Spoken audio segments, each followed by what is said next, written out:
What is going on, guys? It is time for another episode of the Chasing Waypoints podcast. Woo!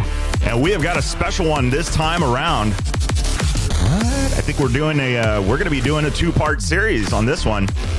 And well, if you guys read the title, you know who we are talking to is none other than Willem and Avenant. And man, we got a lot of ground to cover. Abu Dhabi Desert Challenge with the Decoding Dakar side of things. We got some SoCal Rally to talk about in part 2. So I hope you guys are ready. I'm excited to hear about this. Abu Dhabi is no easy feat. So, see, we got him, get him on the line here quickly. We'll get right to it. Willem, you there? I am, yeah. Hello, Victor. How are you? Hi, everybody that's listening. I'm doing well. I'm trying to remember how this whole podcast thing goes. I took a little bit of a break. So, but everything is good. How about you? Right, yeah, we all missed you, man. Appreciate it. It's been good. You know, a little bit of a mental break, you know, strategizing things and getting stuff going. And but speaking of things going, you've been doing a little bit of travel, Mr. International. I have. Yeah, it's been insane. I kind of didn't realize how much I'd be traveling when I put all of this together earlier in the year. But yeah, it's been, last time we spoke, I think I was on my way to Abu Dhabi, or I think, yeah, I'd just come back from South Africa. Mm-hmm. And I was training in South Africa for Abu Dhabi. And for the guys that's new to the Decoding Dakar thing, you know, we're trying to build up a concise guideline to, or at least guide to get to Dakar. So the reason I went to Abu Dhabi was to make sure that I have enough points when the application process for Dakar rolls around in mid-May. And I was kind of nudged by the ASO saying that, look, if you're going to do a race this year, make sure it's the Abu Dhabi Desert Challenge. And so, yeah, I entered for the Abu Dhabi Desert Challenge, went with the same team that I was planning to go to Dakar, HT Rally Raid. And man, it was a crazy, crazy, crazy experience. My first World Rally Raid Championship round, you know, definitely disillusioned by a few things and also really surprised and impressed by a bunch of stuff. So, yeah, I don't know if you have any specific questions or how we want to dive into it, but it was epic. Yeah, I mean, yes, there are there are many questions. So, I mean, and I mean, first of the thing, have you by any chance, and you know, and with so much going on, have you by any chance started to log how many miles you've flown for this project yet? I have not, and I think that I should maybe put a counter on. So thanks for that good idea. I'm not tracking it, but I record it all, so it would be interesting. I have signed up for a loyalty program. I can tell you that much. So hopefully I'll have some kind of status after this year. Yeah, I can see a Visa or MasterCard saying, "Oh, look at this. We need to upgrade his status." Oh, yeah, man. No, that would be great, man. And flying, like, is obviously, you know, you're always trying to fly the cheapest possible, like, fare. Mm-hmm. So, you know, it's always just like, I mean, it's not a complaint. It's just, it's interesting because, you know, the seats get smaller and smaller the further back you go in the plane. Mm-hmm. So now, it's like, now it's one of those things. Now, I'm not gonna say a pro tip because it's been a while since I've flown regularly. But in some of the stuff that I saw, and I'm going like, this makes sense, is it's best to try and get a seat at the back of the plane, because if for some reason they need to balance the plane out, the first seats they're going to pull are from the back of the plane, because that makes the biggest difference. I always choose it almost right in the back, unless I have a tight connection, which happens a lot in the US because they put the connections, internal connections, way too tight. Yeah. And then the other thing that I've now learned is if I do a red eye or a long overnight flight, I used to always just do the aisle seat because I pee all the time. Anybody that's ridden with me will know that I have to stop all the time to pee. Yeah. And I realized that if you're sleeping on that, or if you're sitting in the aisle, you can never really sleep. So now I'm like, okay, if it's going to be an overnight flight, I'll make sure I get a window seat, and then that, or you just sit in the middle and you lie on the passenger next to your shoulder, make them really uncomfortable, especially if you're coming from a race and you're all stinky and sweaty. Yeah, when it's been a few days. Exactly. I can imagine, it takes a few days for the scent. The eau de dessert. I think that scent just follows me around these days. That's how you know my odor. Racer things. Yep. That's so nice. So, okay. So Abu Dhabi Desert Challenge, like you mentioned, we had previously talked about it in the previous Decoding Dakar episode. So the point system, they're awarding points.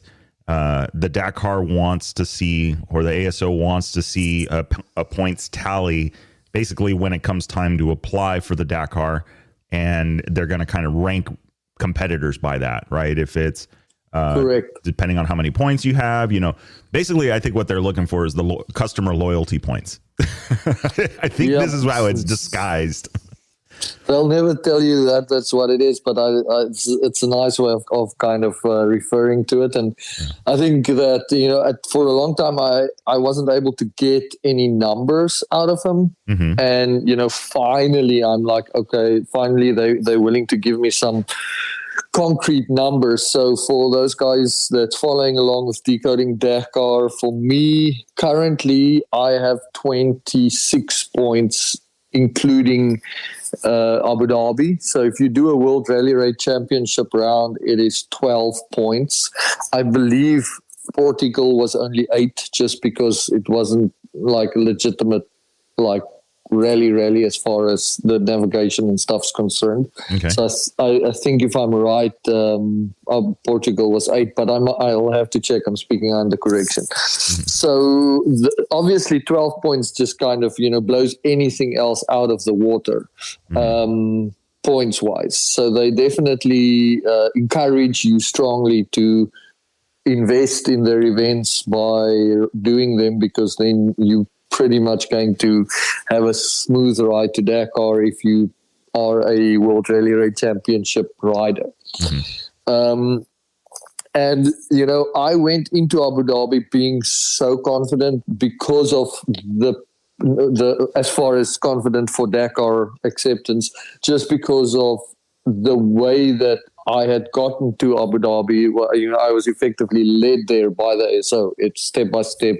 Willem, do this, and they were very good at that. And then at Abu Dhabi, I had a huge, I don't want to call it emotional fall, but it was a huge realization, because I was there all happy, and then I met at least 3 people, there's probably more, that said to me, yeah, Willem, the exact same thing happened to us last year, and here we are at Abu Dhabi again this year.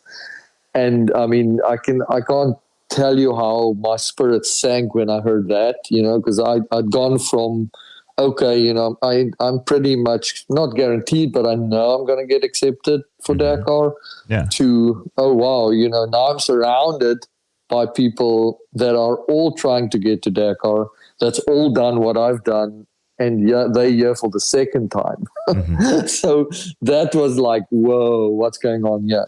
Yeah. So then after Abu Dhabi, they're like, okay, so the point system, if we take the average points or the points last year of people that were accepted into Dakar for 2024, it ranged between 24 to 30 points. Okay.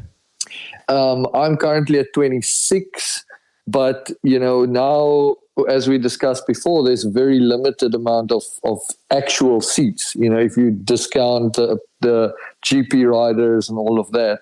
So it's going to come down to how many people apply and what is the experience level of those people. Okay. So again, the ASO highly encourages you to do 2 World Rally Raid Championship rounds, because that way, you're going to blow anybody else out the water. So that's become I'm basically at the bottom end of the spectrum, and whether I get accepted or not is going to depend on how many people enter and how many people have more points than I do. Gotcha. Yeah. So and just for the record, just for the record, everybody that has been supporting me, obviously, huge shout out and huge thanks for that. I really, really appreciate it. And to make sure that everybody's on the same page, if for some reason I do not get accepted for 2025, which again, to me at this point is not an option, I'm pushing really hard for 25, then everything Decoding Dakar basically rolls into 2026, and we keep doing exactly what we're doing. We keep documenting the journey, because that is then the whole point is to portray a realistic journey to Dakar. So if I've done this much and I still don't get accepted, I'm not quitting. I'm not giving up. There's no way that I'm not going to Dakar. The question is just that if for some reason I am not accepted, then we're talking 2026, because then I need to go and do another World Championship round. Yeah. Yeah, to continue to add to the points. And I mean, that was the thing. When the Decoding Dakar thing started, it wasn't Decoding Dakar 2025. It was Decoding Dakar. So, yeah, I mean, it is still part of the journey. If there's no acceptance this year, which we hope that's not the case, then, it's on to the next. The journey continues. So I think that's I think that's important, because you're painting a realistic picture. And then, when we first talked about the whole project, it was like, that's the idea, is there's never been really a documentation of like, hey, here's the whole process, or if there is, it's not as new and relevant, as what you're doing literally right now. A lot of the people that you talk to about getting into the Dakar, well, they were either a long time runner, or they were back in a position or back in a time where it was a completely different set of rules to get into the rally. So that's, I think, again, when you initially approached about it, that's the big part of this whole project is like, look, this is the real world scenario of how to get into these rallies, or how to get into the Dakar rally. So, so we know. And so, all right. So kind of talking a little bit about it. I mean, Abu Dhabi, they kind of nudged you and saying, hey, this is the first one. And I could see that they, that's probably why, the Dakar just finishing up. A lot of teams spent all their budget on that. So probably attendance numbers for Abu Dhabi wouldn't be exceptional per se. But I mean, how did it go? I mean, let's break the days down, right? Scrutineering first, travel days. What's the... So there was a lot of logistical issues with Abu Dhabi this year, and as with all rallies, there's a lot of stuff happening behind the scenes, which made the start of the rally to be a little bit disjointed for most teams, because there was issues with bikes and cars and equipment being delivered from Saudi Arabia. After Dakar, it basically didn't arrive in time in Abu Dhabi. And it is one of those things that I've come to realize in the rally world is like, no matter how well you plan, you're always fighting some kind of logistical deadline, always. And the result was that, and again, it wasn't just our team, pretty much most of the teams had only received their bikes on the day of scrutineering. So for me, scrutineering was crazy, because everything was out of whack. We couldn't go to scrutineering on our assigned times, but again, we arranged. It wasn't that we just ignored it, but that was all kind of a blur, just getting everything done. And again, being part of a team really, really helped with that. And there, I cannot stress that the kind of experience of HT there more than saying that, they are by far, in my opinion, one of the best teams out there, just based on their experience. Henk, the owner of HT, has been to every single Abu Dhabi Desert Challenge, which is over 30. Wow. When he went to the first one, it was called the Dubai Desert Challenge, and there was one Marriott hotel in Dubai. Like, that was it. There was one hotel, and now it's Dubai as you know it. And he's seen the entire, growth of that. He's never, ever missed one Abu Dhabi Desert Challenge. Wow. So scrutineering, I didn't get the whole, let's call it FIM kind of experience. I mean, the bike was scrutineered, the kit was scrutineered, but it was all kind of, towards the end of the day when everything was kind of winding down. But scrutineering was fine. We passed. We all had to use digital road books. It's only the GP class that's allowed to choose between paper and digital. And I also noticed that a lot of people were just kind of, even if they didn't like the digital so much, the Unic 4 was going for it just because they know it's inevitable. So it's better than sticking with the paper because they know at some point, they're not going to have the option. So they might as well just get used to it. Yeah. So that was an interesting observation for me. But yeah, so scrutineering went. And then I was totally prepared for an extremely difficult race. And the reason that the ASO had sent me or suggested that I do Abu Dhabi is because it is by far the most difficult qualifier of the bunch. It is 100% sand and dunes, and it is pretty much 100% off-piste HP cap all the time. I mean, there's a few roads that you go on, but they're minuscule. So to put it into perspective, the longest, the chrono stage in Dakar in the empty quarter this year was 600 Ks. So if we divide that by 2, because it was over 2 days, that's 300 kilometers a day. And those were big days. Most stages in the Abu Dhabi Desert Challenge was 250 kilometers a day, all in the sand, all in the dunes. Okay. So that kind of puts it into perspective as far as how it would compare to a chrono stage. It was like doing two and a half chrono stages back to back, basically, because that was just the same every day. It was.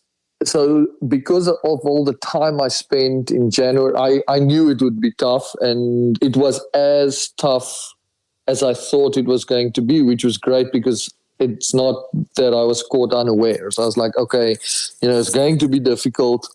And I kind of enjoyed that aspect of it because I had put in the work and the effort. I was prepared for it. Okay. So for me, it's misleading to say Abu Dhabi isn't difficult. It is extremely difficult. But for me personally, it wasn't so difficult because I trained for it. I was ready for it. And I treated Abu Dhabi for myself almost like a mini Dakar. I packed the way that I would pack for Dakar. I wore the clothes and the kit I would wear for Dakar. I wanted to kind of have a mirror image of what it would like to go to Dakar. So I was I was over prepared for Abu Dhabi. I took it way more seriously than I probably should have, but that was exactly the point for me, was to say, okay, this is how I'm going to approach Dakar. I might as well practice in Abu Dhabi. Okay. Yeah. So in that regard, I had 3 goals. Number 1 was to not crash. Number 2 was to not have any penalties. And number 3 was to basically see what I had to work on and focus on for the rest of the year. Part of that was to remove any kind of dune or sand intimidation that I had as well. That's kind of rolled into part number 3. And speed and position never kind of was in it for me at all. I never worried about, or it was never a goal. I never went to compete. I went to finish. And I would say that was definitely one of the biggest disenchantments for me of the World Rally Raid Championship is that, and the FIM refers to any rally that's not a FIM rally as a amateur rally. So anything that's not FIM is amateur.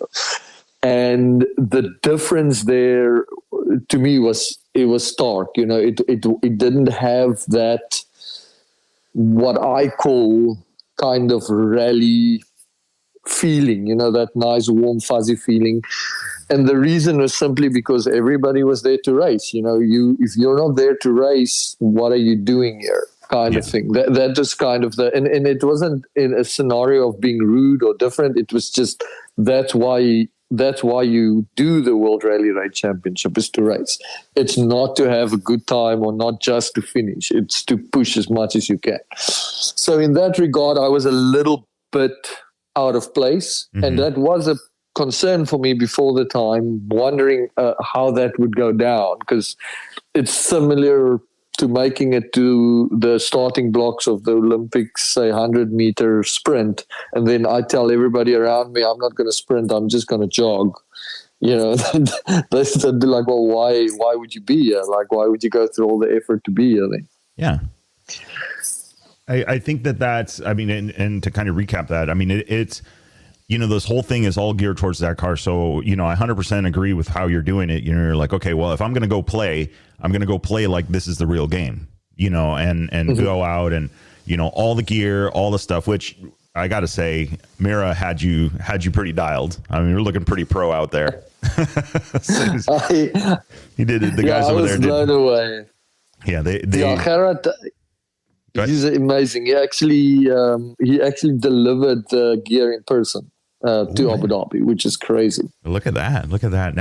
Now I don't know if Garrett's going to hear this and say, so is there like has he made like a garment bag, that's got the big Mira logo on it, and then it'll say like, W Avenant. So you have, like when you get a tuxedo or you get a suit, it comes in a suit bag.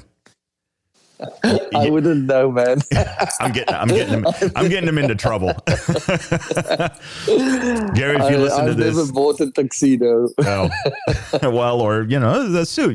They come in a garment bag. And yep. I mean, and I only say now being at BMW, that's a thing, right? They people ask for it. Is the garment bag in the box? I'm like, man, this is, and then you open it and there's a BMW Motorrad garment bag for their rally jacket that they just bought. So I think it's a nice touch. Gerard, take note. Yeah. I think that'd be kind of a cool deal, and especially you see it hanging in the closet, kind of keep the dust off the stuff. Well, you should be riding, so you shouldn't have dust accumulated from sitting.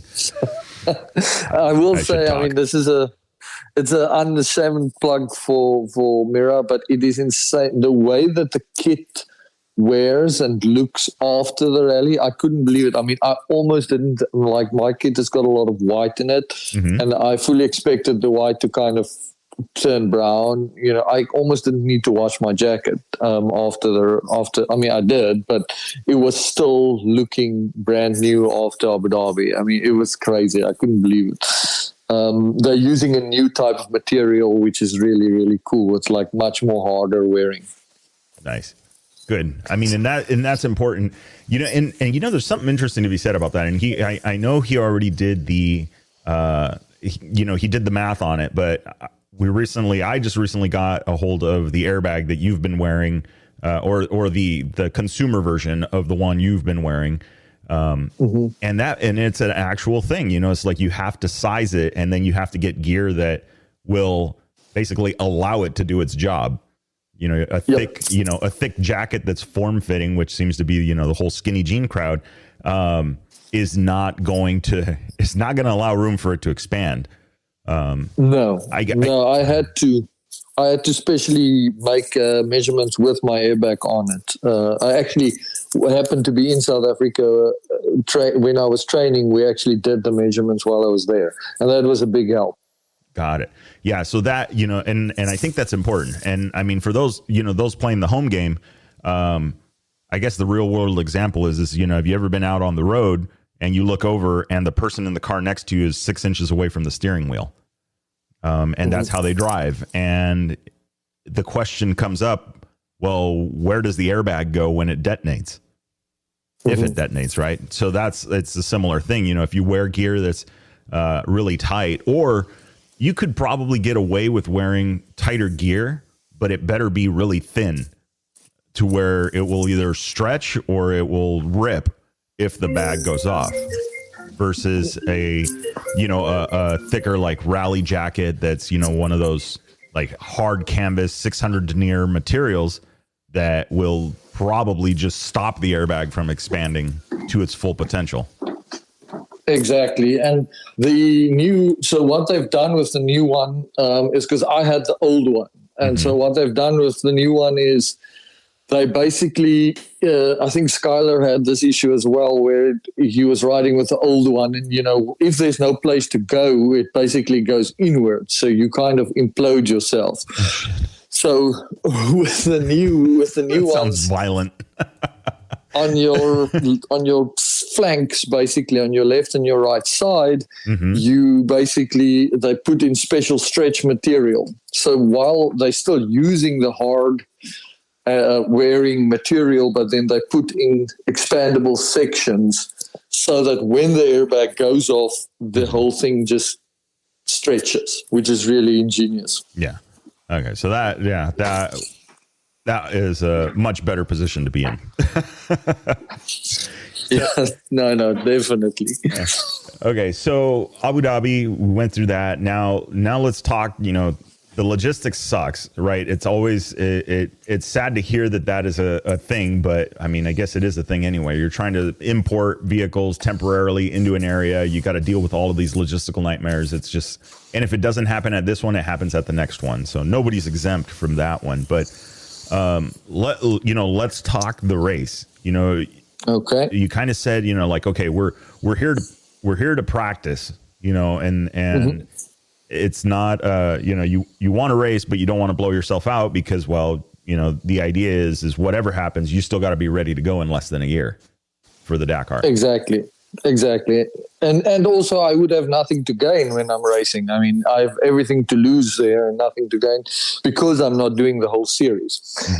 So one thing it did do is really make me want to do the whole series. Okay. But, because it gets you thinking, like, if you do push, like one of my teammates, he was from Lithuania. And he was there and he was super fast. I think on one day he was faster than Ross as far as his time is concerned. And, all of us just kept on saying to him, listen, man, you have to calm down. Like this is crazy. And the difference is that all of the guys at that level between me and them is they are okay with crashing out because they know, and, they'll tell you straight up, like all of them, that they know and they accept the risk of ending up in the hospital, but that's the only way you would get to the podium. Yeah. So, he was doing well. I think he crashed out on stage 4, but because he just went too fast and he hit a side road at too fast of a speed and he went flying. And luckily he was okay, which is insane given the speed of the crash. And again, there the airbag prop for the airbag comes in. But it did make me think that, it would be interesting to try. I mean, I would never not push for a podium, but to compete in the whole World Rally Raid Championship. It would be a very, very cool project, effectively. But yes, so to come to the race, Abu Dhabi, super, super dangerous. I spent a lot of time phoning a lot of people, speaking to a lot of people. A lot of people gave me advice. And it basically comes down to the fact that, it's 5 days of solid drops. The dunes there. I think after day 4 or 3, I started asking myself, like, when do we go up? Like, it feels like we're just going down the whole time. And it is just drop upon drop upon drop upon drop. And it's fine for, an hour, 2 hours. But if you are racing all day and you lose focus for literally 5 seconds, you crash. And it's that mental fatigue that you get into because you just have to focus all the time. You cannot think about anything else. Yeah. So for me, the one crash I did have, which was the first time ever I set off my airbag, was, again, I literally, because there's so much sand out there and so much dunes. Some guys got seasick, like you're on the ocean. Yeah. And the reason I crashed was there was I think it was a vehicle or something in front of me, either a vehicle or bike, and whatever it was just disappeared. Like it was in front of me and then it was gone. And I lost focus for a split second thinking, that's weird. Why did that just disappear? And the next moment I was on the deck, I just crashed. And it was just literally, the ground beneath you just disappeared and it was just a drop that you couldn't see. And that's all the time. Like it's not just once or twice. That's the rally. Mm-hmm. So that was interesting. And obviously I beat myself up quite a bit about like that I did crash, because that was the whole point, is not to crash. But that was the only crash I had. So I'm pretty okay with that. Then the other thing was just that once the cars catch you, so the most of Nasser would catch me about halfway in the stage, mm-hmm. and then I know he was by far on this specific rally the fastest, so there was a huge gap between him and the other cars. So once he catches me, I knew I had 10-15 minutes before all hell breaks loose, and these cars they would come past you. I've never really experienced that in the sand. I've experienced it on other rallies, but in the dunes, if you put out your arm, you touch them. Like they come right next to you. Yeah. And for me, for some reason, I think it's all the years of working with chainsaws, I cannot hear the ERTF buzzer. The frequency I can't hear it. I've tried everything. And the bike is loud. So I didn't hear the buzzer going off when the cars come past. If I'm lucky enough to be looking down at the screen, I would see that there's a car coming. But most of the time, they would just like blow past me and I'd get a fright. And what happens inevitably when you get that fright, that split second of letting off the throttle, means that you end up putting the bike down because you lose all your momentum in the sand. So you don't necessarily crash, but the moment you let off the throttle, even just a little bit, that fright you get, like when something comes past you, mm-hmm. just that little bit causes you to lose all your momentum, everything. Yeah. And then you have to start from scratch. So it took me at least a day or two to get into the mindset of, listen, once the cars come, you have to kind of stay wide. And the problem there is that the cars take the easiest line. Mm-hmm. So no matter how much you try and stay out of their ruts, you always get pulled in. I was swearing at myself, screaming at myself, being like, stay out of the freaking ruts. How hard can it be? Mm-hmm. And then 5 minutes later, you're back in, because they obviously have very advanced navigators, so they end up going where the bike goes naturally, effectively. Well, I don't know. I've seen the Dakar video. I don't know about their navigators, unless they got a bike guy in there. We all saw it. True. It's not new information. We all saw them trying to figure out the line when they had to lead out the stage. But like you said, and to Mo's point, Mo Hart, when we talked, it was the same thing. Is so like as the day goes by, the ruts just get deeper and deeper and deeper, to the point where the GPS would even register the change in elevation. So, I could see it. They're trying to pick the closest line, the shortest line, but that's kind of the line you want too. And well, and especially if you come over the dunes, because what they do is, obviously when they crest a dune, they immediately turn because they can't go straight down like the bikes. Mm-hmm. So if you imagine the car going up the dune, cresting, and then turning to the left or to the right sharply, they literally eat out a gouge into the dune. So when you come over the dune as the bike, normally we would take our turn with the bike before the crest to look over and see what's on the other side. Yeah. Now we don't have to because there's tracks. So, okay, I'm going over the dune, but then the ruts are too deep to go straight. So then you're forced to follow in the car lines, but then there's car lines everywhere. So, and that brings me to the point of what I've learned in Abu Dhabi, mainly the biggest lesson for me for Dakar was like, I have to up what I call my safe speed or my average safe speed, because once the cars catch you, your risk profile of having a stupid crash just goes through the roof. You can only ride in the ruts of the cars for so long before you're going to crash. No matter how good you are, no matter how focused you are, it's just, you just putting yourself in a dangerous scenario for no reason. Yeah. So the key there would be, to ride as much as possible or as hard as possible at the Dakar until the cars catch you. And then once they do, you kind of just, you take a step back because you're never going to outride them.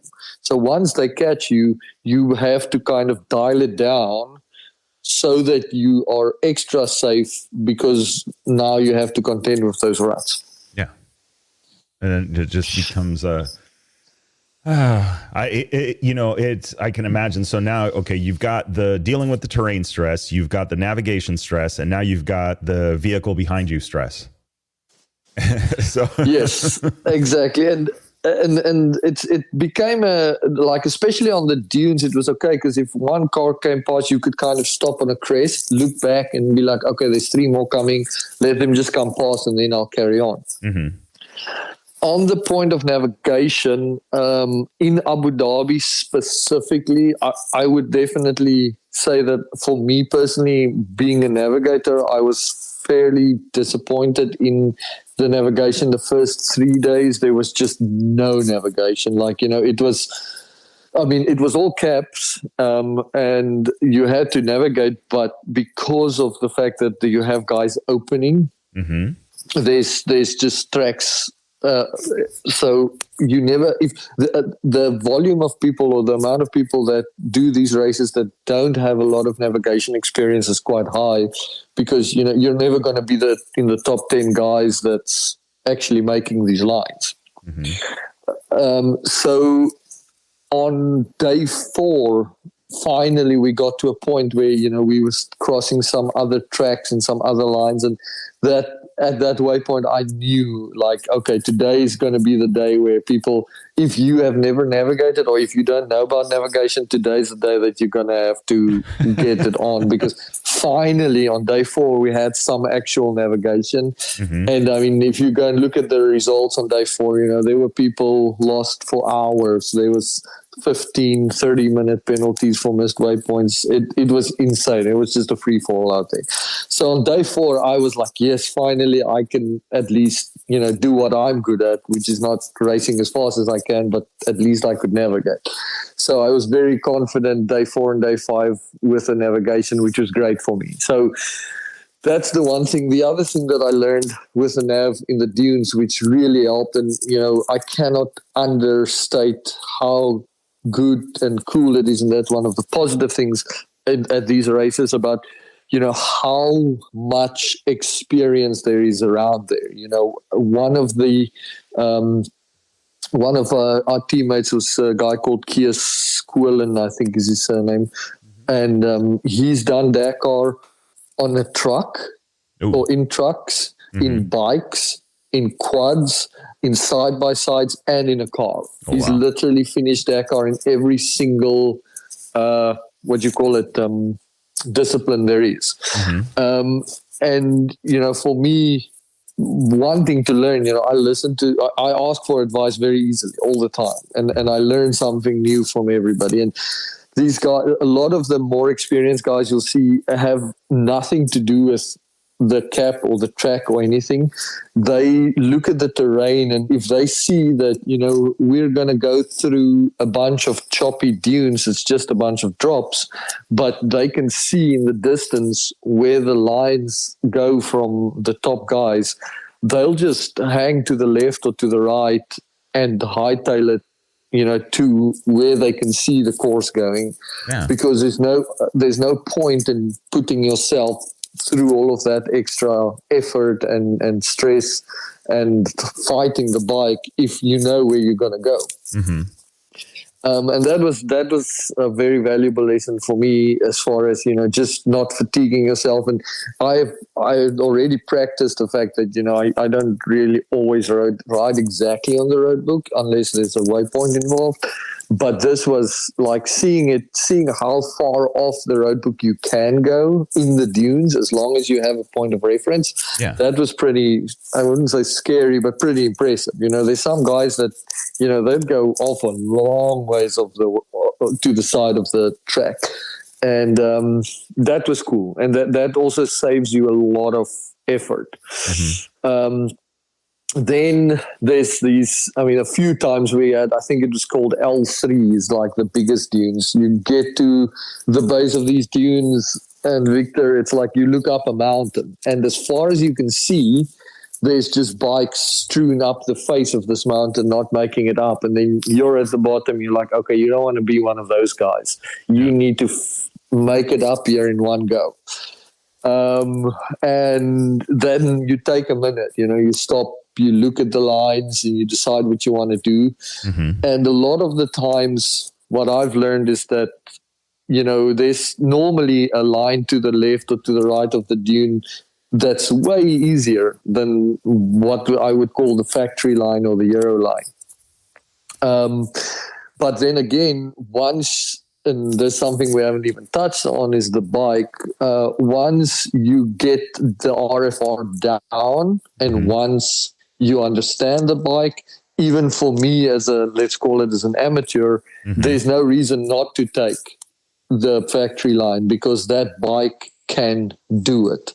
And that's, and the moment you realize that actually the only limiting factor to the size of the dunes and to the climb is your own kind of fear, then it changes the game, right? Because you're like, okay, I can do that. And I will never forget, I think it was on day 3, I came up, it was a long run up to a massive dune.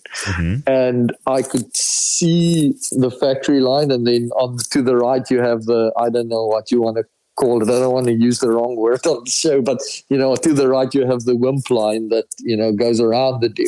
Yeah. And then you've got the factory line going straight. And I could see that there was one guy that I could see a line halfway up the dune where the guy turned around, where he didn't make it up. And I was like, okay, time to kind of, face your demons here and stop taking the wimp line and just do it. You have to get up this without turning around. And I'm calling it the wimp line. I think that's actually wrong. Let's call it the energy saving line, because the efficiency line. the efficiency line, because the guys that take it, these are the guys with the experience. They're the guys that's going around, because what they're doing is they're saying, listen, number one, you're going to pick up your cap on the other side because there's 10 professionals in front of you, number one. And number two, you are going to expend 10 times more energy not getting up the dune or getting stuck or getting turned around than if you do just going around. So if you want energy efficiency, don't take risks, which, makes sense. Yeah. But at this point, I was like, I'm here to train. I'm here to get the intimidation factor of dunes out of me. I want to leave Abu Dhabi being not scared of dunes. A healthy respect, definitely. I'm not saying not respect, but I don't want to be intimidated by size. Yeah. And I was just decided, listen, I'm just going to go for it. And I'm not turning around. This dune is not an option. I have to make it up. And I would say this was early in the morning of day 3. And that's when stuff started clicking for me. And I started understanding the bike. And I realized then that as long as you ride the RFR the way that it's meant to ride, there is nothing it won't go up. You know, this thing, it is insane how much power it has and what it can do. You know, I was hitting dunes, like bottoming out the back suspension as I would hit the dune. And, you know, it would just pull all the way up. And if it feels like, okay, it's not going to go, you just gear down and you just give more gas and it just carries on going. It was insane. So when that clicked, you know, it definitely got more fun for me, because I'm like, okay, now I know it's just me. I'm the only limiting factor here. And I loved after that, I could take those lines much easier. There was one, again, you know, Henk, the team manager, told me one day, he's like, you know, the only thing you have to remember is that every dune wants to kill you. That's all you need to know. And we went up it was like a series of dunes, just getting higher and higher and higher. And I got over each one without, like, you know, at the top, I just want to get stuck, but I never did. But, you know, it became a hit and miss on the crest of every one, the higher I went. Mm-hmm. So the last one is like, look, I can't be doing this like almost overstuffed the whole time. It's too risky. I need to push more. And I hauled up that dune way too fast. I knew I was going too fast, but I knew I had to in order not to lose my momentum at the top. Mm-hmm. And probably 5 meters before the top, like literally Henk's words came into my mind, being like, I heard it. He's like, just remember, every dune wants to kill you. And I tapped down, and as I went over the crest, there was just nothing on the other side. It was just a sheer freaking drop. Yeah. And if I had taken that drop at the speed that I was going, it would have been over. I would have ended up in hospital for sure. Yeah. And I mean, I got chills, you know, it was like, what the hell? And even there, you know, I immediately said, okay, this is it. This is exactly what I'm not supposed to do. You know, so it was fighting that balance of consistency and speed versus pushing it and going too fast all the time. And that rally is great. You know, it teaches you that. For me, it created me that balance, because at the end of every single day, I was ready for more. You know, I could do 250 Ks in the dunes at that pace, and I would be like, yeah, I'll do this again. Let's turn around. Let's go back. I'm happy to do it. And that to me was really good, because now I have that sand demon, especially after Sonora's crash. I have that sand demon out of me. I'm like, okay, I'm 100% okay with sand and dunes. I want it. I like it. But at the same time, I've learned that I need to up my safe speed a little bit more, just so that, you know, the moment you start playing catch up, then that's a problem, especially in Dakar. If you're in the back 75% of the field, you're going to lose time every day. And the problem is that time compounds every day. You fall behind more and more and more. So the key, it sounds like from listening to the more experienced guys, is to not push, but just be fast enough so that you're always somewhere below the bottom 75%, basically. Yeah. God. And it's, I mean, I'm trying to, you know, wrap my head around, you know, with what you just said, and trying to imagine just that particular situation, right? Is, you know, you heard the words, they were told to you, and then you go up this dune, you know, at a pace where it's like, I need this pace to get to the top of it, right? There's that, like you said, there's that balance, you know, and the worst is, I've done it on an adventure bike, is that you carry just not enough speed, and the front tire almost gets there, but it's so close to the top, but yet not there, that you literally have to turn around. I mean, there's no other It's not going to get traction to get up. It's not going to like, you know, and then the validation of that, you know, you get to the other side and go, wow, you know, this is, and like you said, I mean, at the beginning of this, it's right. It's like, it's a dressed rehearsal for the Dakar, but it's still a rehearsal, you know? So exactly. Like, cause that would have taken me out to Dakar without a doubt. Yeah. Like, you know, and that shatters your dreams. I mean, that's it. Then you were done. Yeah. And I think that's the thing is, up until that point, and I mean, I think a lot of people that does a lot of sand and dunes will attest to that, is the reason I was going faster and faster is because it felt so good, and I truly felt at that point in time that I have it down. I really, because all the dunes were the same up until that very, very last one, you know, so it's not like it was just this one lone dune. I went up a series of dunes that, you know, must have been 15 or 20 of them. And each one I slowed down, and then each one, there's not, the top is either flat or a very slow, like, roll down. So you could go faster and faster because I thought that I have the terrain down. You know, it's like, okay. And then it's this last one. So another kind of thing that Henk mentioned, and a lot of people mention it, and that I adhere to, is the moment that you start feeling comfortable in the dunes, that's when you know you're in danger, if that makes sense. Because you should never, every dune wants to kill you. You have to see it that way. And that is what affects my speed so much, because I'm riding overly cautious, but then again, I'm not riding so that I get stuck on the dunes.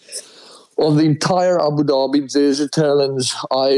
There was 5 times that I had to either turn around or didn't get over a dune out of thousands of dunes that we crossed. Yeah. So I was happy with that, but you know that, and that's the thing. I'm in a very weird spot where I'm not an amateur, but I'm also not a professional, and it's that kind of no man's land currently, because I'm not prepared to end up in hospital, but you also can't ride there if you don't take it seriously enough. So it's that I kind of am not fitting in anywhere in that regard. But that keeps me on 2 wheels. So, and accidents do happen. Like I said, I did have that crash just out of nowhere. Yeah. Yeah. I mean, that's, you try and recollect, like, okay, what was it's weird. You know, I think that's where when you do the post crash analysis and you really start, and I think the worst thing you can do is do that like 2 minutes after unless you know for sure what it was, and you don't, and you realize it in the minute, right as soon as it happens. Like I literally know why I went down. I hit the front brake when I shouldn't have, you know, something along those lines. Then it becomes that, like, okay, I need to get this out of my head because I need to focus on the task at hand. And I mean, that doesn't even apply. I mean, that just applies to writing in general, you know, because I think that's where you start turning it into that whole, like, one accident leads to another. Well, yeah, because you were not focused on the task at hand. You were, in your mind, you were somewhere else, which was, you know, 10 kilometers ago trying to figure out why you took a soil sample. You know, wrong thing. And you cannot do that at Abu Dhabi. I think that's the biggest thing. There's concentration. There is absolutely everything. Yeah. God, man, that's crazy. But I mean, overall, you know, what do you think as far as the Abu Dhabi? Like, if you know, to the people listening, you know, and this is, you know, we're gonna get to part 2 here in just a minute, and for those playing the home game, you're gonna have to wait a little bit before you hear part 2. But overall, what do you think of Abu Dhabi as a training event? You know, what you know already, is this, you know, like, would you say, like, this is the event you want to go to for the Dakar because of the dunes at the Dakar? So I think, in short, it's going to depend on each listener's experience level. You know, if you are an experienced dune rider, like many of the guys in, say, Dubai or the UAE, you know, and you need navigation, then, you know, there's going to be, like, I know Morocco's got more tricky navigation, but then you're going to want to go to a race that does trickier navigation because you have your sand stuff down. For me personally, I wanted to do Abu Dhabi because it's the hardest qualifier, and I would definitely recommend it for anybody that's in my situation, which is my situation was that I was proficient at riding sand. I was okay, but I wasn't experienced, number one. And number two, there was an intimidation factor. And that intimidation factor, anybody that's done Sonora would understand it. If you come up to those massive dunes for the first time and you just have no idea what to do. So the experience factor comes in for your safety factor to try and get as much experience as possible to be safe. And then the intimidation factor comes in from understanding how to attack these dunes so that you get up without expending energy. The one thing is that if you pick up that bike full of fuel, and the organization always makes you refuel before the toughest, loosest sections of sand, it just destroys your day. And Mike Johnson gave me that advice a few times, is that, don't put the bike down. That is the key that was the key, at least for me, is, you do not want to pick up the bike. You do not want to expend energy. That's why you're on the bike. Yeah. So the experience level and the intimidation level, if you're 100% dialed with sand and dunes, you are going to love Abu Dhabi, like definitely. But if you're the average guy that like me, that want to get that out of your system, for Abu Dhabi, I went training in Namibia twice. And I spent the first part of the year training. And definitely that's something I will say to anybody that wants to go. It is so expensive. So make sure that you are as fit as you can be, because, the last thing you want to do is go there and not enjoy it. Then there's no point. So it is an extremely demanding, physically demanding race just because of the sand. It doesn't stop. But at the same time, if you have your fitness dialed and you don't get tired, then you're loving it. Then you're enjoying it.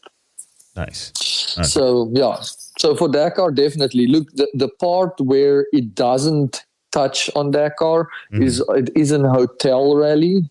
And that is a big, this year things changed. We actually had several bivouacs, but, in Dakar, obviously you're staying in a massive bivouac with a lot of noise and stuff, which I have done that before. So I didn't mind an hotel rally, but I would say the biggest difference is the riding is extremely tough and challenging, but then the scenario in which you stay is nice, because you stay in UAE hotels or Abu Dhabi hotels, and that obviously changes the entire aspect of how you race, because you sleep in a nice bed at night and all of that stuff. So it just depends on what kind of experience you need, but you also can't do Abu Dhabi and think you're going to be okay for Dakar. Like, it needs to be part of your experience tool case. If you just do Abu Dhabi and you think that you're ready for Dakar, you're not. You're gonna get a big fright. Yeah, God, man. So it's all right. So I think that sound, because I can see that. I see that with adventure riders. And some people are like, sand. All right, let's do it. I'm good with sand washes, and other people are like, nope. I don't want it. If it even smells like sand, I don't want to be near it. So so like you said, and I think that is going to be a weak point in the sand is for most people, because dune riding on two wheels is not easy, and I think that there's a reason why, a lot of testing, durability testing and stuff like that gets done in the dunes for that specific reason is that even if you are a really good rider, it's still hard on the bike.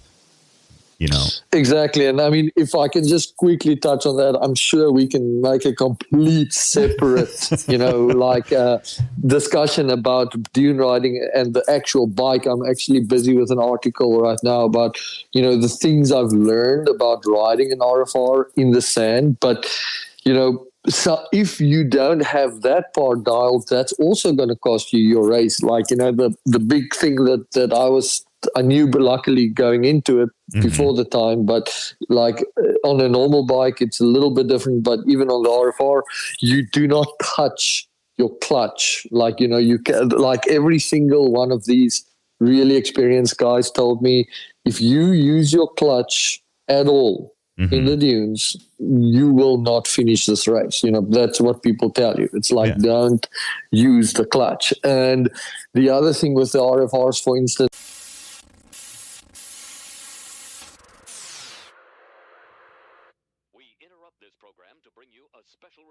Hey guys, what's going on? This is Victor with the Chasing Waypoints podcast. Hey, super quick break in the episode. Let's talk about it. We have got the newsletter. If you have not signed up for that already, get on over to the link in the description. Head on over to the website and get signed up. So looking to bring you guys information on both Chasing Waypoints upcoming episodes, rally schools, rally events coming up, videos, all the stuff that we've got going on in the rally community here in North America and abroad. We're looking to share that with you guys. So if you haven't already, jump on over. Link is in the description. Head on over to the website, get signed up for the newsletter, and let's get back to the episode. This is a lot of people lost engines, a few of them, and this is something that I've never heard of until I was at Abu Dhabi, is that if you put your bike down with the exhaust end in the sand on a downward angle, the sand runs into the exhaust like water.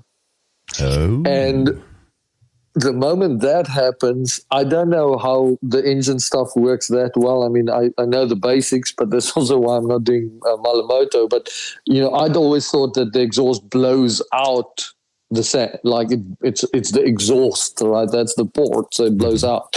But somehow, I don't know how exactly it works. You might know better than me.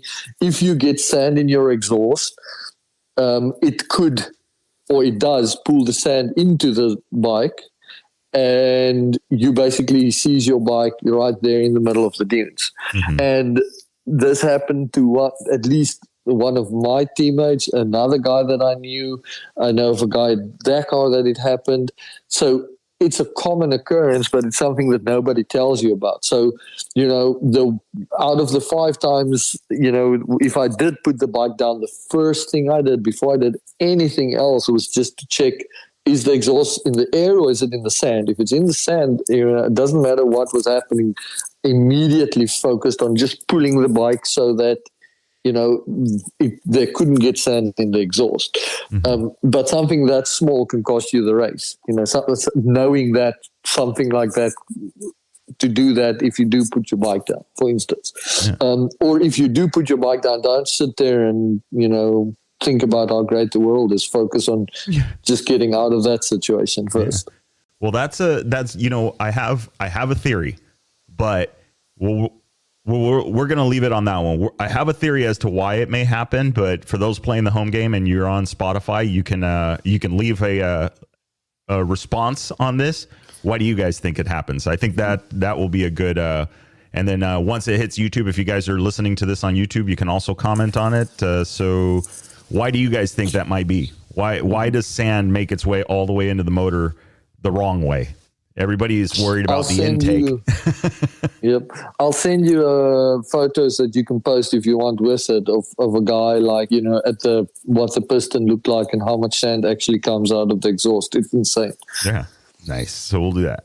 We will do that. Okay. That is where we're going to call it for the first one and talking about Abu Dhabi. So let's move on to part 2. All right. So that was Willem Avenant. Part 2 of the conversation. We had to divide it up into 2. Had to do it. But I think it's absolutely awesome. There's a lot going on. We're excited. Here we go. We're getting close. He's got points. He's getting everything. We're getting to the point where the Dakar is opening up its registration, and it's going to be a good one. So let's see how this shakes down. So what do you guys think? What's the next one? Have you signed up for the newsletter? Because every time we talk and I get more ideas, it sounds like we need to be doing more of this or that or the other. And well, we're going to be doing it. So next up, we're going to try and get more of the rally school events. When are the schools coming? So we know, so you guys can plan on attending. We can get some recipes going for you so you know what you need to be able to go attend one of these events and have fun. So Let me know if you guys got any specific questions that you want answered. If you're on Spotify, hit that Q&A section. Let me know what you're thinking. If you're listening to this on YouTube, hit the comments. Figure out, put up a comment there. I'll reply there to you. If you're on any of the other platforms, and I believe we're up to 12 now, any of the other platforms and you guys are listening to us worldwide, do not hesitate to hit us up on Instagram at Chasing Waypoints. Send us a direct message, and we're happy to help you on that one as well. So don't forget, chasingwaypoints.com. Scroll on down. You can get on the newsletter. You could also request additional information. So hope everybody is doing well. And remember, it'll make sense when you get there. Enjoy the ride.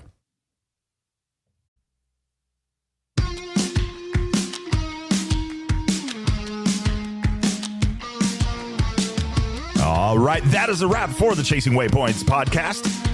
Hope you guys enjoyed the show. Looking forward to our next one coming up. Remember, if you are out riding, do not forget to tag us at Chasing Waypoints. Hashtag Chasing Waypoints. And if you haven't already, get on over to the website. Get signed up for the newsletter, the Bivouac, North America's rally raid and adventure riding newsletter. Hey, let's have some fun. Let's find out what are you guys up to. Let's get you featured. If you're a brand and looking to get supported, get some eyeballs, get some ears on your business. Absolutely, hit us up. Send us a message at podcast at Chasing Waypoints. But anyway, that is a wrap. Remember, shiny side up. See you guys.